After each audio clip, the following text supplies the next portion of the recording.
Hey loves, it's your girl DeeDee. Welcome and welcome back to the channel. So I am back with another quick reaction for you guys. Now, this guy is giving his dating experience that he's had with a black woman, and I just wanted to share it with you guys to get y'all thoughts on it. So definitely chime in the comments below. I want to hear what your thoughts on this one, baby. This one was interesting.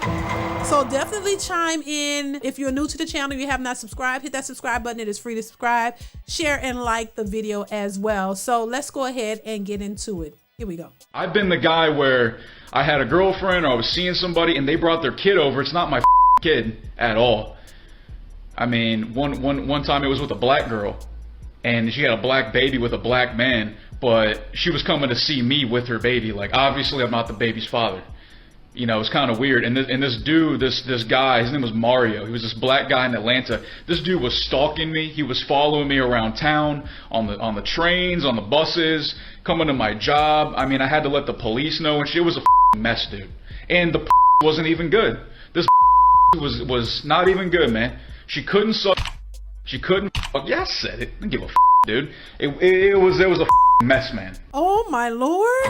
Listen, I wasn't expecting that. Oh my God. Listen, y'all chime in the comments. I want to hear y'all thoughts on this one. I thought this was interesting because we have so many women who claim divesting is best, and those men, you know, are the best thing since sliced bread, and they're so different from black men, and black men are always ostracized and denigrated and just belittled. But we never hear from the other side of what their experiences are with said women. These are the stories that that I don't think they want us to hear. You know, you just want to paint this narrative that divesting, that you know, they're so great, and they go over to the other side and, you know, they're just accepted and they're so great to those men, and those men just are okay with them and want them so badly. So when we hear stories like this, it's very telling to what's really going on. You know, if you're a hot mess dating within your race, you're gonna be a hot mess dating outside your race. A lot of these women have been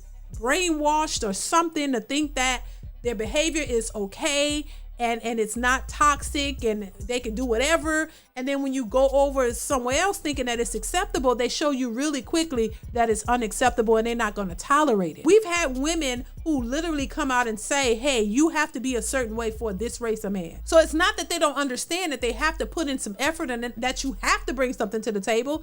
It's the matter of whether they want to do it or not, or if they feel like you're worth it. And I think a lot of women just don't think that black men are worth the effort or worth the time and all of it. But you think other races of men are. But then when you go over there, you know, they're going to let you know what it is, and you're not going to feel very confident over there. See, a lot of black women, not all black women, feel very confident with dealing with a man who doesn't fully have his stuff together. See, so you can one up him and make him feel small and make yourself feel big.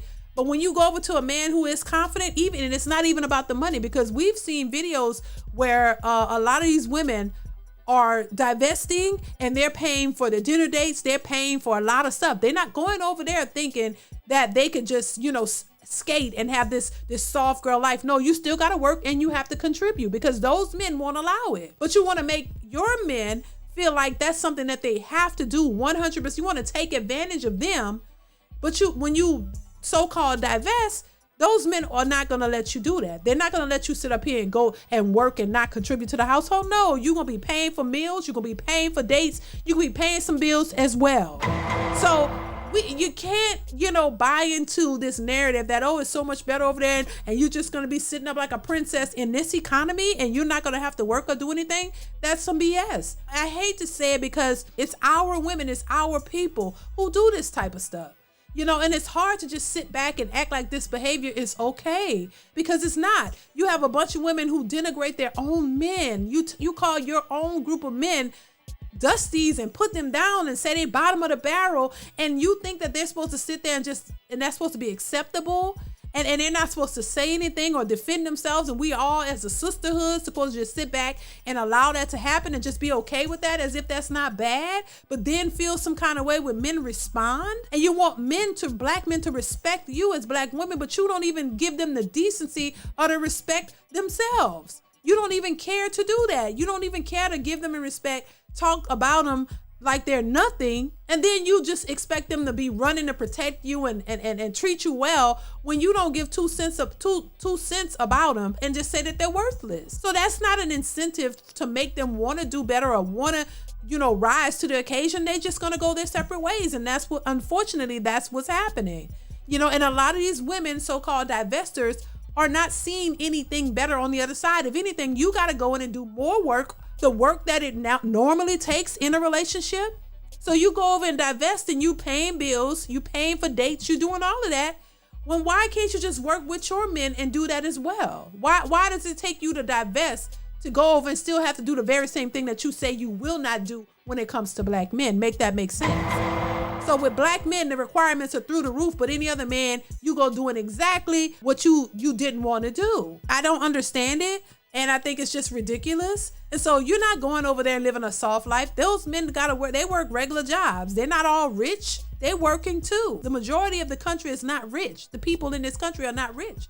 The majority are living off of maybe $40,000, $50,000 a year.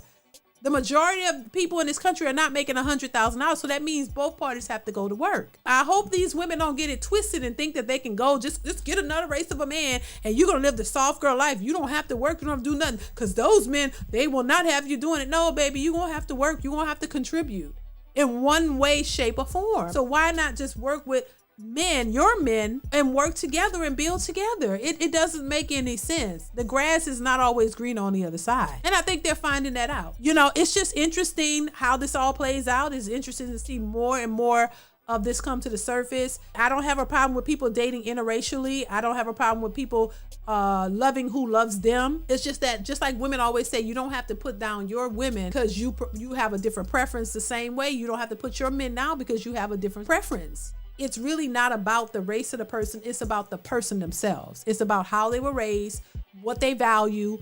Do they value you? Are they into you? Because if not, you're going to find yourself in a trick bag no matter what color the person is. You know what I mean? Because if you're still going for the same type of guys and you haven't, raised your standards, or you haven't, you're not attracting the type of guys who want marriage or who want to take you seriously, you'll find yourself with a Pookie and a Ray Ray just in a different race. That's it. Because they come in all races, shapes, and sizes. So you want to avoid it. You'll still attract the same type of guy, and you're going to get the same type of outcomes. It don't matter what color he is. It could be blue, black, brown, blue, green. You still going to get the same outcome. So just be mindful of that and stop thinking that you just go somewhere else and it's going to be so much better. No, because there are a lot of women who have divested and have had horrible experiences with those types of men too. So just understand, it's not about the race of the person. It's about the person themselves and what they value, their character, their goals, values, and all of that. Listen, y'all, let me know what y'all think in the comments. Comment, like, subscribe to the channel if you haven't already. Hit that notification bell, and I will see you in the next one. Bye.